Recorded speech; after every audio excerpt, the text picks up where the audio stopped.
That takes us to community trust. How do you measure something as which can be a bit tricky to measure, I imagine, community trust? How do you quantify that? Yeah, so that one is a little bit more advanced. So we use technology known as NLP, natural language processing. And basically, what our system does is it ingests tons of social data from platforms such as Twitter, and then it analyzes that data and it tries to gauge, what the overall sentiment is from the community discourse related to a certain project, and that spits out kind of a net score.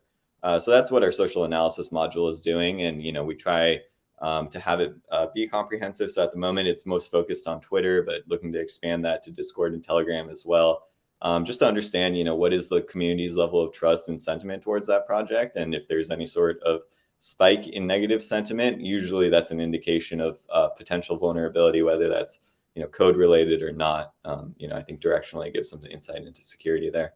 Right, yeah, that could be a leading indicator or a lagging indicator, but good to know exactly what the community is thinking.